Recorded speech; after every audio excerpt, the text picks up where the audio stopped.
Bienvenue mesdames et messieurs dans les échos du monde sur DBS Télévision. En Birmanie, les députés de l'opposition à la junte militaire regroupés dans un parlement fantôme ont appelé le dimanche 14 mars 2021 les protestataires à poursuivre leur mobilisation avec invincibilité contre le coup d'État. Ces parlementaires, dont beaucoup sont dans la clandestinité, ont formé un parlement fantôme nommé Comité pour représenter le Pieu-Dong sur l'Ottawa, en abrégé CRPH. En effet, ces termes visent à dénoncer le régime militaire mais aussi désigne l'organe législatif. Lors des violences ce dimanche, près de 14 personnes ont été tuées après que les forces de sécurité ont ouvert le feu contre les manifestants à Rangoon. C'est ce que révèlent des sources hospitalières citées par le média local. Selon le même canal, il est indiqué que, du côté des forces de l'ordre, un policier est mort tandis que 3 autres ont été blessés au cours des manifestations. Pour sa part, la chaîne de télévision CGTN signale que 2 usines chinoises de textile ont par ailleurs été incendiées par des individus à moto. Dans une vidéo publiée samedi soir sur la page Facebook du CRPH, le vice-président par intérim a déclaré, je cite, « C'est le moment le plus sombre de la nation et la lumière de l'aube est proche ». Fin de citation. Il appelle lui aussi à poursuivre la mobilisation contre la dictature injuste de la junte. Pendant que la Chine, via son ambassade, appelle la Birmanie à cesser des violences et à protéger les intérêts chinois dans le pays, la junte militaire, qui s'est baptisée Conseil d'administration de l'État, a prévenu que la formation du CRPH s'apparentait à une haute trahison, ce qui est passible d'une peine maximale de 22 ans de prison. Rappelons que le 1er février 2021, l'ex-dirigeante birmane Aung San Suu Kyi et certains de ses alliés ont été placés aux arrêts domiciliaires au moment du coup d'État, l'évincent du pouvoir.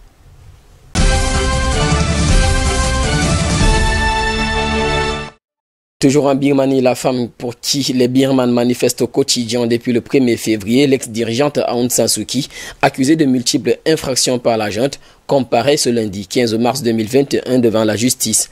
Selon son avocat Khin Maung Zaw, la prix Nobel de la paix 1991, toujours tenue au secret, va comparaître en vidéoconférence. Accusée par la junte de corruption affirmant qu'elle a perçu 600 000 $ et plus de 11 kilos d'or de pots de vin, l'ex-dirigeante de 75 ans est poursuivie pour au moins 4 chefs d'accusation, et donc l'importation illégale des talkie-walkies, le non-respect des restrictions liées au coronavirus, la violation d'une loi sur les télécommunications et l'incitation aux troubles publics. Rappelons que pour exiger sa libération et ainsi que ses alliés, les manifestations se multiplient comme celle de dimanche, qui est désormais inscrite dans la liste des journées des répressions les plus meurtrières depuis le coup d'État. Selon l'association d'assistance aux prisonniers politiques, au moins 38 manifestants au total, pro-démocratie, ont été tués dimanche par les forces de sécurité. Après 6 semaines de manifestations pro-démocratie, les généraux poursuivent sans relâche leur répression. Plus de 120 manifestants ont été tués et plus de 2100 arrestations ont été enregistrées depuis le putsch du 1er février.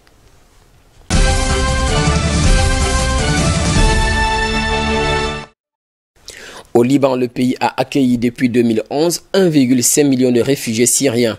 Les camps de ces derniers se sont multipliés en 10 ans dans le nord du Liban, près de la frontière avec la Syrie, mais l'un d'entre eux est réservé aux veuves et aux orphelins. Selon l'une des réfugiés qui vit depuis 2013 avec ses enfants, Souad Salem, ici, il n'y a pas d'hommes. On l'appelle le camp des veuves et des orphelins. Il n'y a que nous qui vivons ici. Nos hommes sont retournés auprès de Dieu. Toutefois, ces femmes préfèrent rester discrètes sur les circonstances de la mort de leur mari. Certains ont disparu dans les prisons syriennes, d'autres en combattant dans les groupes armés de l'opposition. Mais le seul homme autorisé à résider au sein du camp avec sa femme est le gardien, qui collecte dans chaque tente un loyer mensuel de 25 000 livres libanaises. Il règle aussi les soucis du quotidien. À en croire le dit gardien, ce sont des femmes entre elles se comprennent. Moi, je n'interviens que s'il y a un gros problème. Elles me voient comme un père. Fin de citation. Rappelons que ces veuves survivent grâce à des petites activités génératrices de revenus, ainsi que grâce aux aides de l'Organisation des Nations Unies, estimées à 100 000 livres libanaises mensuels par personne.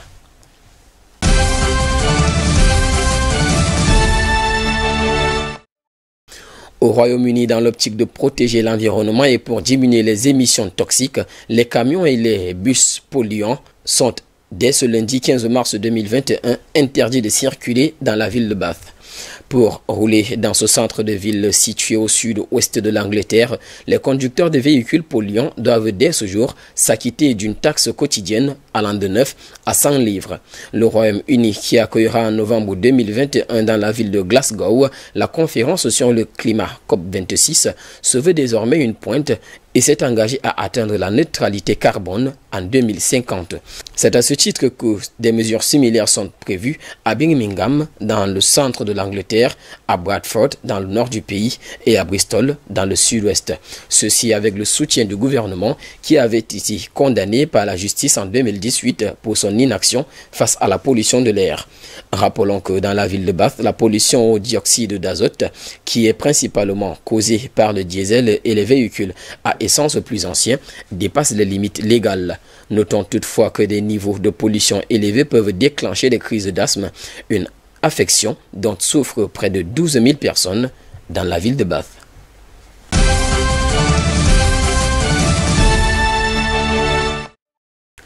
Toujours au Royaume-Uni, lors d'un hommage non autorisé à une jeune londonienne, Sarah Everard, enlevée et tuée il y a 10 jours, de vives critiques se sont abattues ce week-end sur la police britannique, ceci après son intervention dans la capitale.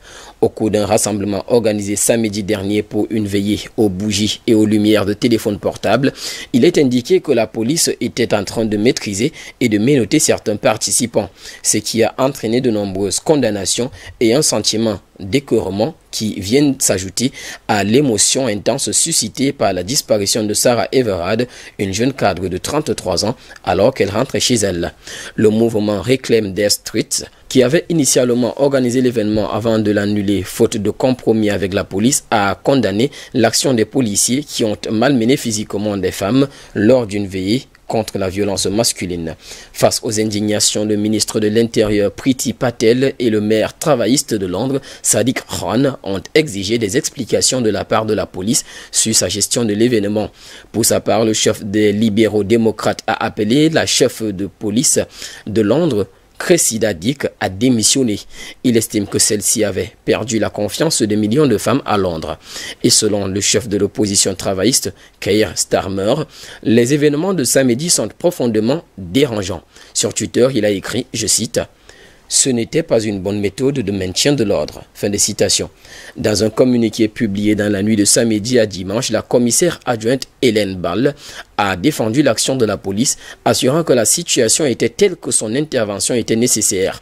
Des centaines de personnes étaient massées, posant un réel risque de transmission du Covid-19, alors que la pandémie a fait plus de 125 000 morts au Royaume-Uni, le plus lourd bilan en Europe. Rappelons que dans l'affaire Sarah Everard, disparu il y a 10 jours et dont le corps a été retrouvé dans un bois du Kent au sud-est du pays, un agent de l'unité de la police de Londres chargé de la protestation des représentations diplomatiques, Wayne Cousin, a été inculpé vendredi soir pour enlèvement et meurtre.